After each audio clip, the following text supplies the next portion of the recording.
పేదవాడి ఆరోగ్య భరోసా Tirumala nursing home Vinukonda. అందరికీ అవసరమైన మల్టీ స్పెషాలిటీ వైద్య సేవలు ఇప్పుడు మన వినుకొండలోనే.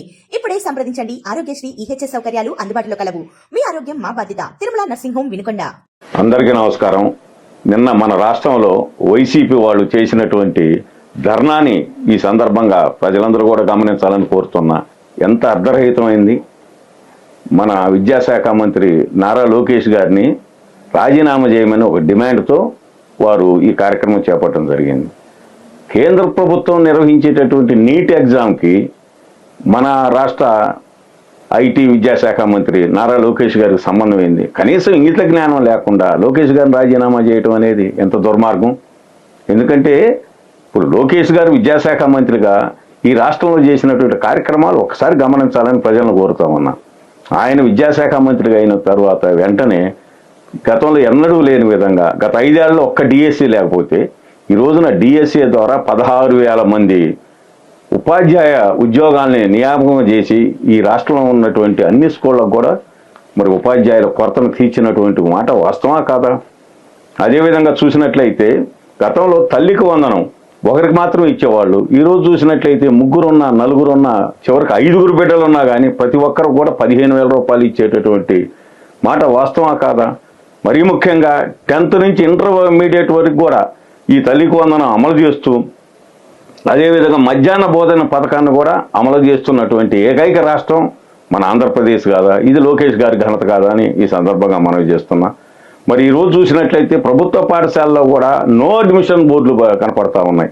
ఈ రోజున ప్రభుత్వంలో ప్రాథమిక పాఠశాలలో కూడా అనేక మౌలిక వసతులు కల్పించి మధ్యాహ్న భోజన పథకాన్ని ప్రవేశపెట్టి ఈ విధంగా తల్లికి వందనం ఇవ్వటం ద్వారాగా ఈ రోజున ప్రభుత్వ పాఠశాలన్నీ కూడా పూర్తి స్థాయిలో నిండి నో అడ్మిషన్ బోర్డులు పెడుతుంది. ఇది లోకేష్ గారి ఘనత కాదా? అదేవిధంగా చూసినట్టయితే ఐటీ శాఖ మంత్రిగా ఈ రోజున విదేశాలకు వెళ్ళి మరి పారిశ్రామికవేత్తల్ని ఈ రాష్ట్రానికి పిలిపించి ఇక్కడ ఉన్నటువంటి సంస్థలు స్థాపించి తద్వారా లక్షలాది మంది నిరుద్యోగ యువకులకి ఉపాధిని ఉద్యోగ అవకాశాలు కల్పించినటువంటి మాట వాస్తవా కాదా? ఈ విధంగా నిరంతర హర్నిశలు పనిచేస్తున్నటువంటి విద్యాశాఖ మంత్రి లోకేష్ గారిని అర్ధరహితంగా మాట్లాడటం అనేది ఎంత దుర్మార్గం ఈ సందర్భంగా ప్రజలందరూ కూడా గమనించాలని ఈ సందర్భంగా కోరుతూ ఉన్నా. కొంతమంది నాయకులు మాట్లాడుతూ ఇది వెన్నుపోటు గురించి మాట్లాడుతున్నారు. అంటే వెన్నుపోటు అంటే ఏంటండి? 3,000ని 4,000 రూపాయల పెన్షన్ ఇవ్వటం అనేది వెన్నుపోట? అది ఎంతవరకు వాస్తవం అండి? అదేవిధంగా చూసినట్టయితే మహిళలందరూ కూడా ఈ రోజున బస్సు ద్వారా ఉచిత ప్రయాణాన్ని కల్పించడం అనేది ఈ ప్రభుత్వం మరి మంచి పని కాదా? అదేవిధంగా పేద రైతాంగానికి గతంలో 12,500 ఇస్తే ఈ రోజున 20,000 రూపాయలు ఇస్తూ ఈ ప్రభుత్వం ఆదుకున్న మాట వాస్తవం కాదా? ఇటు చూసినట్టయితే పేద ప్రజలందరూ కూడా అన్న క్యాంటీన్ల ద్వారా 5 రూపాయలకే నాణ్యమైన భోజనాన్ని అందిస్తున్నటువంటి మాట వాస్తవం కాదా అని సందర్భంగా తెలియజేస్తున్నాను. ఇంకా చూసినట్లయితే ఈ రోజున 3 గ్యాస్ సిలిండర్లని పేద ప్రజలకు అందిస్తూ మహిళలందరూ కూడా ఆర్థికంగా స్వాంతం చేకూర్చేటటువంటి మాట వాస్తవా కాదా? మరీ ముఖ్యంగా ఈరోజు చూసినట్లయితే మనకి ఈ రోజున రాజధాని నిర్మాణం అదేవిధంగా పోలవరం నిర్మాణం మన పక్కనే ఉన్నటువంటి పోలసుబ్బయ్య ప్రాజెక్టు వెలుగొండ ప్రాజెక్టును కూడా సత్వరమే పూర్తి చేసి ఈ రాష్ట్ర రైతాంగానికి చేస్తున్నటువంటి మేలుని ఒకసారి గమనించాలని ఈ సందర్భంగా కోరుతూ అసలు వైసీపీ వాళ్ళకి నేను ఒకటే సూటిగా ప్రశ్నిస్తున్నా. ముఖ్యమంత్రి చంద్రబాబు నాయుడు గారిని కానీ ఉప ముఖ్యమంత్రి పవన్ కళ్యాణ్ గారిని కానీ లోకేష్ గారు కానీ అసలు విమర్శించే అర్హత ఉందా? నైతిక విలువలు ఉన్నాయని ఈ సందర్భంగా కోరుతున్నా.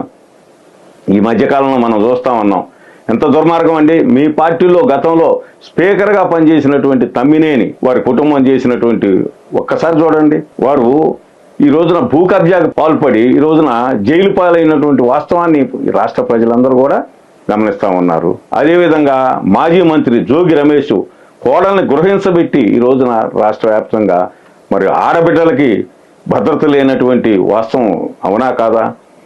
మరీ ముఖ్యంగా సీదిరి అప్పలరాజు తన కుమారుడు ఒక పేదవాడినటువంటి ఒక బీసీ సోదరుని చంపితే దాన్ని వేరే ఒకరి మీద ఆ కేసును బనాయించి ఈ రోజున దుర్మార్గం చేస్తున్నటువంటి ఇలాంటి వారిని కూడా సమర్థిస్తున్నటువంటి ఈ వైసీపీ పార్టీని ప్రజలందరూ కూడా గమనిస్తూ ఉన్నారు.